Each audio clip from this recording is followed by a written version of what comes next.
दुर्घटना होता होता वाचली. म्हणजे एक मुलगा हिंदी में ओके ओके हाँ, पुणे में मेट्रो स्टेशन पे एक बच्चा लाइन पे गिरने के बाद एक गार्ड ने पुश बटन दबा के मेट्रो को रुकवाया और वो उससे जान बच गई. वो मेट्रो जब दबाने के बाद क्या एक्शन होती है, वो मेट्रो जहाँ थी वो वहाँ रुक गई है, स्टेशन पे के रुक गई उसके कैसा हो गया ये. और मेरा एक दूसरा सवाल है, अभी बारिश के टाइम मुंबई तुंबली मतलब बहुत बारिश हो जाता है और पानी कई 10 फीट ये हो जाता है, वाटर लैगिंग हो जाती है. तब पानी अगर नीचे जहाँ से मेट्रो अंडरग्राउंड जा रही है वहाँ पानी अगर जाता है तो वो उस टाइम क्या पोजीशन बनेगी. ये मेरे दो सवाल है. और वो पानी अगर अंदर जाता है तो निकालते या क्या, उसके लिए क्या बंदोबस्त किया है, प्रोविजन क्या होती है. आपने बहुत अच्छा क्वेश्चन किया है. मैं पहला क्वेश्चन का आपको आंसर देता हूँ. पुणे मेट्रो में जो आपने बताया कि एक बच्ची नीचे गिर गई तो गार्ड ने इमीडिएटली वहाँ पर एक बटन था उसको प्रेस किया और ट्रेन जहाँ था वहाँ रुक गया. हम जब ये मेट्रो स्टेशन डेवलप करते हैं प्लेटफॉर्म के ऊपर ही हमारा इमरजेंसी पुश बटन दोनों साइड में ही होता है. वो कनेक्ट होता है अपना जो वहाँ पर स्टेशन में एक स्टेशन कंट्रोल रूम है. जो स्टेशन कंट्रोलर है उसके पास सारे सिस्टम का मॉनिटरिंग फैसिलिटीज़ है. वो वहाँ से बैठ के देख सकता है. एक तो स्टेशन कंट्रोल में होता है और एक सेंट्रल कंट्रोल स्टेशन होता है, उसको हम OCC बोलते हैं, ऑपरेशन कंट्रोल स्टेशन. वो जाके होता है हमारे डिपो के अंदर.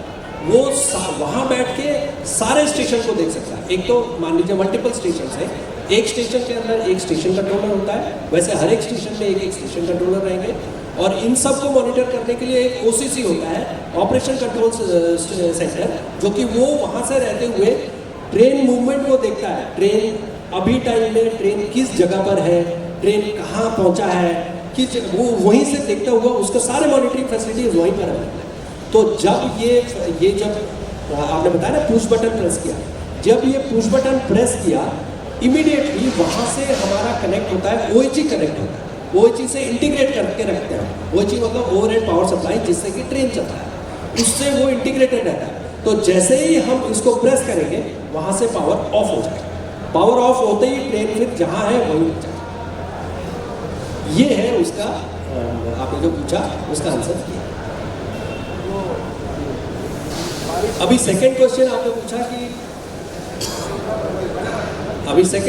पूछा कि अगर मेट्रो जैसे अंडरग्राउंड मेट्रो है उसके अंदर पानी अगर चला गया तो क्या हो.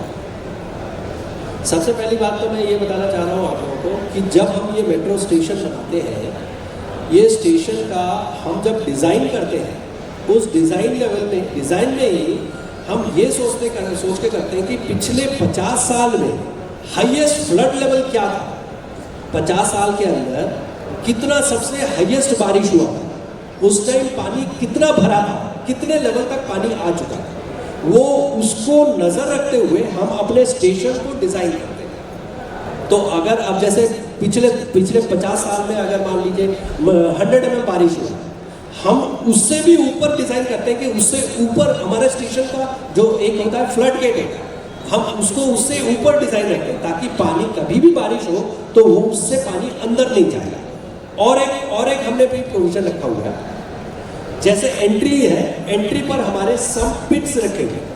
वहाँ पर जैसे पानी आया वहाँ पानी वो सम्प पिट के अंदर जाएगा और वहाँ से हमारे पंप कनेक्टेड है. वो इमीडिएटली पंप, वो ऑटोमेटिक है सारे. जैसे ही उसके लेवल सेट्स है, एक लो लेवल है, लो लेवल है, मीडियम लेवल है, हाई लेवल है. वो लो लेवल में एक पंप चालू हो जाएगा, मीडियम लेवल में 2 पंप चालू हो जाएगा, 3 जैसे हाई लेवल आ गया तो वहाँ 3 पंप चालू हो जाएगा.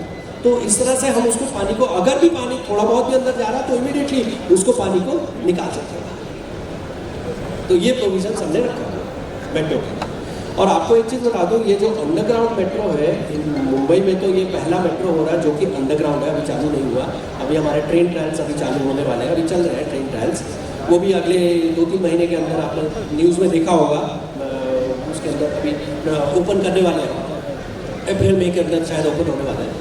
तो एक तो जितने भी काम हम कर रहे हैं अंडरग्राउंड मेट्रो के अंदर, ये बहुत ही सेफ्टी सेफ्टी प्रिकॉशन से करते हैं, और इसके अंदर जो भी मटेरियल्स यूज़ होता है वो बहुत सेफ मटेरियल्स यूज़ होता है, क्योंकि सबसे पहले हमारा first and foremost safety is for passengers.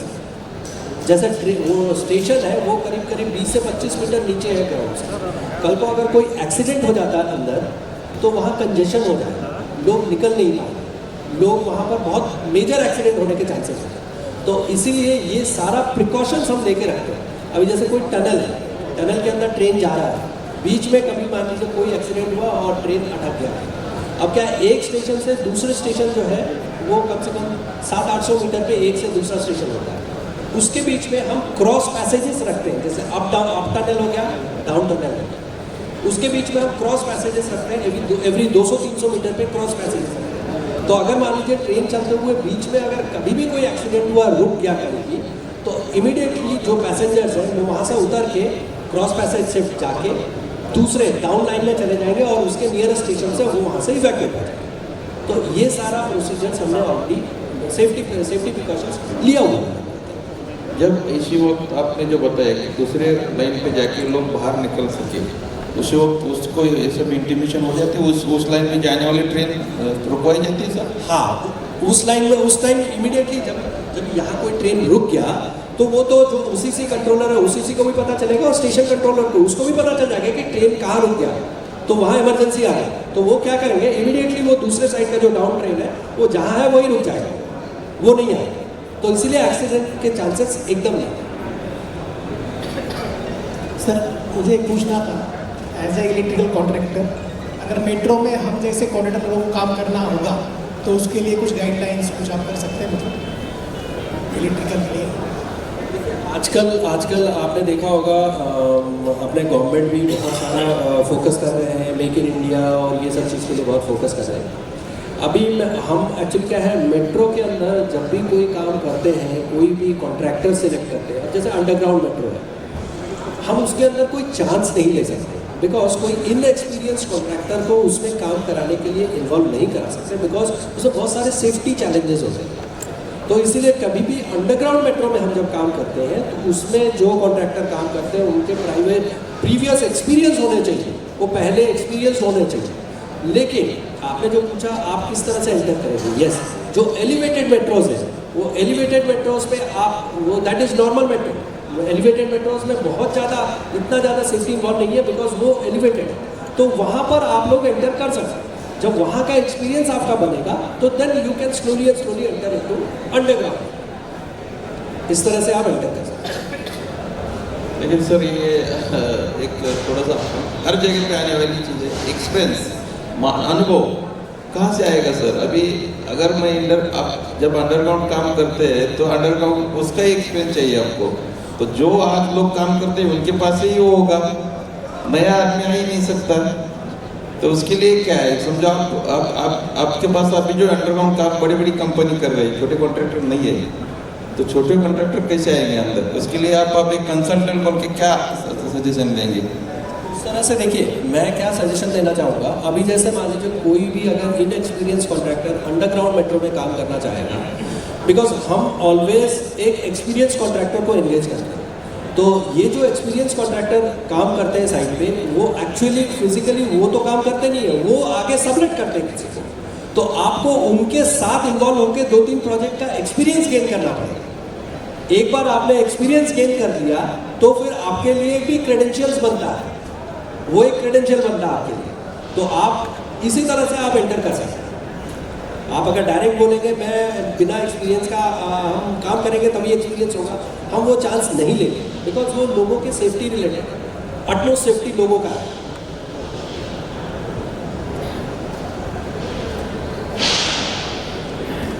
और कोई सवाल?